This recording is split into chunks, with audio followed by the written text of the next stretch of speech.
Assalamualaikum warahmatullahi wabarakatuh. Saudara-saudaraku sebangsa dan setanah air, mari kita mendengarkan tulisan terkininya Kiai Haji Imaduddin Usman. Setelah itu nanti kita rumuskan bagaimana menyederhanakan bahasan ilmiah itu tersampaikan ke khalayak ramai dengan bahasa keseharian. Untuk Rumail, kami selalu berdoa kebaikan untuk Anda. Kami teringat dengan statementnya Imam Ghazali, "Thalabtul ilma li ghairillah fa'aba illa lillah." Mudah-mudahan konsistensi terhadap keilmuan itu nanti akan membimbing kita kepada kebenaran. Gus Rumel bertanya, naskah apa yang diinterpolasi di sana sini? Yang pertama adalah interpolasi yang terjadi pada manuskrip kitab Abnaul Imam. Interpolasi yang terjadi pada manuskrip kitab Abnaul Imam fi Misr Syam yang ditulis oleh Abdul Muammar Yahya bin Muhammad bin Toba yang wafat tahun 478 Hijriah. Manuskrip kitab itu ditahqiq dan dicetak oleh Yusuf Jamalulail, seorang Balawi. Lihat bagaimana di halaman 167 dan 169 yang menulis anak-anak Ahmad bin Isa menjadi 4 dengan menambahkan nama Abdullah. Jelas nama Abdullah ini adalah interpolasi. Dari mana mengetahuinya? Dari posisi selanjutnya, yaitu bahwa nama Abdullah ini dikenal juga dengan nama Ubaidillah karena ketawaduannya. Nah, sebagaimana diketahui narasi bahwa Abdullah mengganti nama menjadi Ubaidillah karena ketawaduannya adalah narasi yang muncul di abad ke-9 ya, yang baru muncul di abad ke-9 Hijriah, yaitu ketika Ali As-Sakron menulisnya dalam kitab Burqatul Musyikoh ya. Jadi itu memang kitab Abnaul Imam yang awal-awal tentang penulisan Qaimat atau kajian Qaimat ini dibahas di awal-awal ya, yang dikatakan bahwa Abdullah menjadi Ubaidillah itu karena ketawaduannya, itu adalah narasi yang baru muncul di abad ke-9 Hijriah, yaitu ketika Habib Ali As-Sakron menulis kitab Al-Burqatul Musyikoh. Jelas sekali bahwa salah satu dari penyalin atau pentahqiq menginterpolasi naskah asli kitab Abnaul Imam tersebut. Jika Gus Rumel mengatakan bahwa mungkin saja Yusuf Jamalulail mendapatkan manuskrip itu sudah seperti itu dari salinan Muhammad bin Nasr Ibrahim Al-Maqdisi yang wafat tahun 1350 Hijriah sebagai mu'alliq atau penambah catatan yang terakhir sebelum naskah ia didapatkan. Betul sekali, penulis belum menuduh Yusuf Jamalulail yang menginterpolasi. Kemungkinan yang menginterpolasi adalah ketiga mu'alliq lainnya itu ada. Sebagaimana kemungkinan yang menginterpolasi itu Yusuf Jamalulail sangat besar juga. Tetapi seyogianya Yusuf Jamalulail ketika mencetak kitab ini tidak mengatasnamakan Ibnu Toba yang hidup di abad 5 Hijriah sebagai pengarang, karena sesuai pengakuannya dalam muqaddimah bahwa kitab ini sudah ada penambahan di sana sini oleh para mu'alliq. Mungkin Gus Rumel bertanya, apakah penulis punya manuskrip asli kitab Abnaul Imam? Untuk kasus kitab ini tidak perlu syahid manuskrip asli, karena interpolasi itu sudah diakui dalam muqaddimah. Tetapi masyarakat kita terkadang malas membaca muqaddimah dan langsung mencari objek yang ini dia cari. Akhirnya ia terjebak oleh sebuah narasi yang ada di suatu kitab yang difahami salah karena tidak sesuai dengan tuntunan penjelasan yang terdapat di muqaddimah kitab atau muqaddimah kitab tersebut.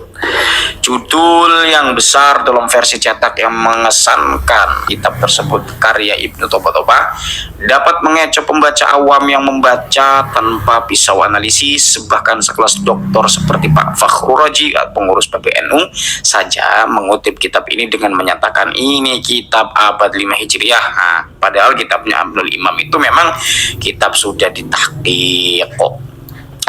Padahal sebagian isinya adalah tambahan ulama abad ke-14 Hijriah. Maktab Daimi Rabithah Alawiyah saja masih menjadikan kitab ini hujah ketika mencoba penulis, yang tentu dengan mudah dapat penulis patahkan. Contoh yang kedua, adalah interpolasi yang terjadi pada kitab Al-Baha fi Tarikh Hadramaut karya Ibnu Hisan yang wafat tahun 818 Hijriah. Bagaimana modusnya? Begini, lihat di halaman 125 terdapat kalimat begini. Pada tahun 652 Hijriah telah wafat Muhammad bin Ali Alwi, yaitu Faqih Muqaddam, di akhir suatu malam dari tahun tersebut. Kalimat ini sepintas mengesankan bahwa kematian Faqih Muqaddam dicatat dalam buku sejarah yang ditulis bukan oleh kalangan Balawi itu.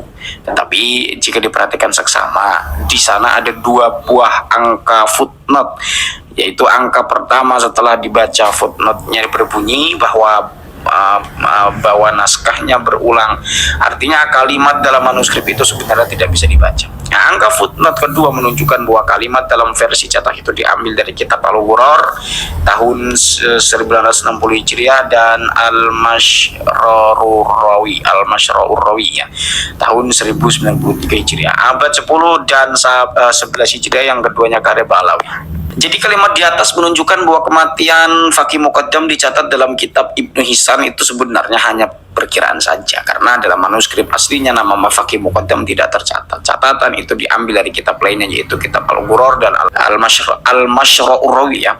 Kita bisa menilai moral ilmiah Abdullah Al-Habsyi ini mentahqiq suatu manuskrip dengan menginterpolasi isinya.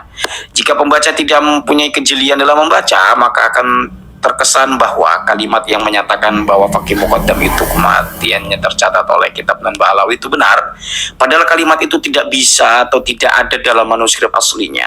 Walau interpolasi itu diakui, seharusnya itu cukup ditulis di catatan kaki, tidak perlu kalimat itu ditulis dalam kitab yang mengesahkan atau mengesankan bahwa kalimat itu bagian dari manuskrip aslinya. Pertanyaan pertama. Keempat dan keenam, Gus Rumel tentang naskah apa yang diinterpolasi, siapa pelakunya dan apa buktinya, sudah penulis jawab. Nah, naskah Abnaul Imam dan Al-Baha, pelakunya Yusuf Jamalulail dan Abdul Al-Habsyi, buktinya adalah contoh di atas, sedangkan waktunya adalah waktu di mana 2 naskah itu dicetak.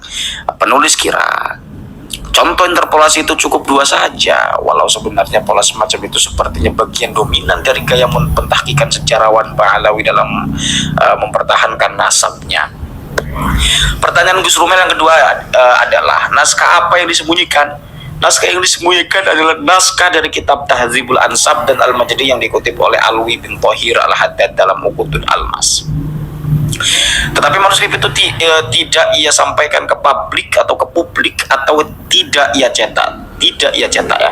Padahal ia telah mempunyainya atau mengetahui keberadaannya sejak tahun 1960-an. Kenapa manuskrip itu disembunyikan, tidak disampaikan ke publik atau tidak ia cetak? Tidak disampaikan ke publik, tidak dicetak ya. Kenapa? Tentu di sini adalah jawabannya karena dalam kitab Tahdzibul Ansab karya Al-Ubaidillah itu menyebut nama Ahmad bin Isa tetapi tidak menyebut nama Ubaidillah sebagai anak Ahmad bin Isa. Walaupun Alwi bin Thahir Al-Haddad tidak mencetaknya, tetapi alhamdulillah akhirnya ada ulama yang bernama Syekh Muhammad Al-Kazim menemukan manuskrip itu lalu mentahqiq dan mencetaknya pada tahun 1989 atau setelah sekitar 29 tahun pasca penemuan Alwi bin Thahir. Dan ternyata apa yang dikutip oleh Alwi bin Thahir dalam Uqudul Almas dari manuskrip Tahdzibul Ansab itu isinya bertolak belakang dengan yang ditemukan oleh Muhammad Al-Kazim. Dalam Uqudul Almas halaman 11, Alwi bin Thahir menyatakan bahwa Al-Ubaidillah tidak menyebut Ahmad bin Isa bergelar An-Nafat. Ternyata dalam kitab yang dicetak oleh Muhammad Al-Kazim itu disebut bahwa Ahmad bin Isa bergelar An-Nafat. Lihat Tahdzibul Ansab halaman 176. Menurut penulis, Alwi bin Thahir bukan hanya menyembunyikan manuskrip itu tetapi juga memanipulasi kutipan manuskrip tersebut. Begitu juga dengan kitab Al-Majdi yang dikutip Alwi bin Thahir. Manuskrip ini ia temukan tahun 1960-an. Ia kutip manuskrip ini dalam Uqudul Almas namun tidak ia cetak. Manuskrip ini sepertinya ia sembunyikan, tapi alhamdulillah lagi akhirnya ada ulama yang menemukannya. Ia bernama Ahmad Al-Mahdawi Ad-Damigani pada tahun 1987. Kemudian ia tahqiq dan cetak dan diterbitkan oleh Maktabah Al-Mar'ashi tahun 1422 Hijriah. Hal yang menarik juga bahwa kutipan Alwi bin Thahir dari Al-Majdi dalam kitabnya Uqudul Almas ternyata tidak sesuai dengan isi manuskripnya. Untuk mempertahankan bahwa Ahmad bin Isa bergelar Al-Muhajir, orang yang hijrah, Alwi bin Thair mereduksi setiap ulama yang menulis Ahmad bin Isa bergelar Al-Aba atau An-Nafato. Dalam kasus kitab Al-Majdi, Alwi berusaha menggiring pembaca bahwa yang disebut An-Nafat oleh kitab Al-Majdi itu bukan Ahmad bin Isa tetapi cucunya yang bernama Abul Qasim bin Al-Hasan. Hal itu dilakukan dengan cara merubah huruf mim menjadi huruf ba. Ini huruf ba, padahal jelas sekali di dalam kitab Al-Majdi disebut bahwa Ahmad bin Isa bergelar An-Nafat. Lihat di Al-Majdi halaman 337 dan Uqudul Almas di juz 2 halaman 15 dan seterusnya. Ini teman-teman, coba kita langsung ke akhirnya, catatan akhir. Kedustaan Paulus memalsukan ajaran Nabi Isa alaihissalam tidak lebih dari atau sekitar 550 tahun sampai Allah mengutus Nabi Muhammad SAW untuk membuka tabir kepalsuan ajaran Paulus bahwa Nabi Isa adalah anak Allah. Tahun ini adalah tahun ke-550 dari mulai Ba'alawi mengaku keturunan Nabi Muhammad SAW di tahun 895 Hijriah. Angka tahun 550 itu sama dengan jarak kesunyian sejarahnya sampai Ahmad bin Isa. Ini bukan kebetulan. Penulis kira Allah tidak akan memberikan waktu lebih lama untuk Ba'alawi dari waktu yang Allah berikan untuk Paulus. Penulis Imaduddin Osman Al-Bantani. Saudara-saudaraku sebangsa dan setanah air, bangunan kekuasaan jaringan klan Ba'alawi yang telah tersusun 500 tahun lebih rungkat di tanah Jawa.